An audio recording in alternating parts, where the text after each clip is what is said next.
વાગરા તાલુકાના ખેડૂતો અને તંત્ર વચ્ચે પેટ્રોલિયમ પાઇપલાઇન મામલે ભારે ટકરાવના એઢાન વર્તાઈ રહ્યા છે. તાલુકાના 3 મહત્વના ગામોના ખેડૂતોએ રાઇટ ઓફ યુઝર પ્રક્રિયામાં ગંભીર અનિયમિતતા થઈ હોવાના આક્ષેપ સાથે જિલ્લા કલેક્ટર કચેરી ખાતે મોરચો માંડ્યો હતો અને આવેદનપત્ર પાઠવી ન્યાયની ગુહાર લગાવી છે.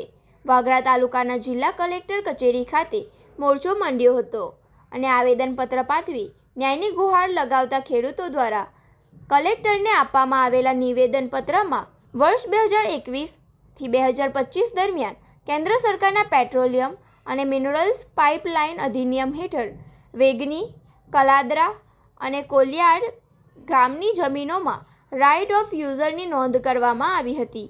આ આખી પ્રક્રિયા કાગળ પર જ પતાવી દેવાઈ છે. અસરગ્રસ્ત ખેડૂતોને ક્યારેય કોઈ વ્યક્તિગત નોટિસ આપવામાં આવી નથી. જમીન માલિકોને પોતાના વાંધા રજૂ કરવાની કે વ્યક્તિગત સુનાવણીની કોઈ તક આપવામાં આવી નથી, જે કુદરતી ન્યાયના સિદ્ધાંતોની વિરુદ્ધ છે. આવેદનપત્રમાં સૌથી ચોંકાવનારો દાવો એ કરવામાં આવ્યો છે કે જે જમીન માટે આ પ્રક્રિયા કરાઈ છે ત્યાં હજુ સુધી જમીન પર કોઈ પાઇપલાઇન બિછાવવામાં જ આવી નથી. આમ છતાં ખેડૂતોની કિંમતના જમીનના 7/12ના ઉતારામાં રાઇટ ઓફ યુઝરની સત્તાવાર નોંધ પાડી દેવામાં આવતા સમગ્ર વહીવટી પ્રક્રિયાની પારદર્શિતા સામે ગંભીર સવાલો ઊભા થયા છે. ખેડૂતોમાં હાલ આ અંધેર વહીવટને લઈને ભારે અસંતોષ પ્રવર્તી રહ્યો છે. જય જવાન જય કિસાન.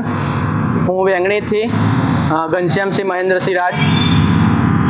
સરકારશ્રીને અમે આજે કલેક્ટર સાહેબ કચેરી ભરૂચ ખાતે અમે આજે આવેદનપત્ર આપવા માટે આવેલા છે. કલેક્ટર સાહેબ અને સરકારશ્રીને અમારી એક જ વિનંતી છે કે ગામ કોલિયાદથી લઈ ભરભૂજ સુધી જે પણ ખેડૂતો આવેલા છે, તો અમે જ્યારે 7/12ની નકલ કરવા માટે ગયા ત્યારે અમારી 7/12ની નકલમાં GSPL કંપની દ્વારા બીજા હકમાં નોંધ નામ નિમણું દાખલ કરી દેવામાં આવેલ છે.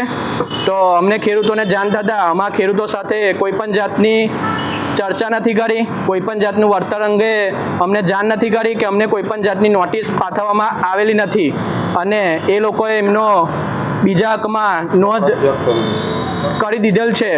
તો સરકારશ્રીને અમે એક જ વિનંતી કરવા માગીએ છીએ કે આવી પાઇપલાઇન, આવી કંપનીઓ પોતાની તાનાશાહીથી ખેડૂતોને છેતરવાના, ખેડૂતો સામે પોતાની તાનાશાહી કરવા માગે છે.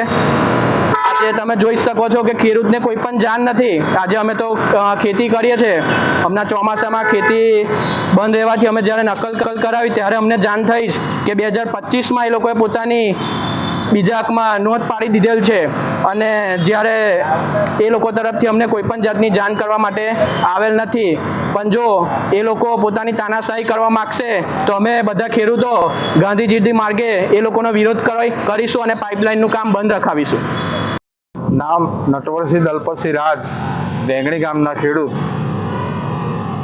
ઉપરોક્ત વિષયના અનુસંધાનમાં સરકારશ્રી તરફથી GCPCLની જે લાઈન નાખવામાં આવી રહેલી છે એ ખરેખર ખેડૂતોને જાણ કર્યા વગર, કોઈ લેખિત ખુલાસો આપ્યા વગર ગેરકાયદેસર કૃત્ય કરેલું છે અને આની અંદર ભવિષ્યની અંદર ખેડૂતને પોલીસ સાથે કોઈ ઘર્ષણ ના થાય એ હેતુ ધ્યાનમાં લઈ મીડિયા સમક્ષ કલેક્ટરશ્રીને અને ગાંધીનગર જે કંઈ ફરજ બજાવતા અધિકારીશ્રીને મારી નમ્ર અરજ છે કે ખેડૂતોના હિતમાં આ કાર્ય થાય એ જ અપેક્ષા.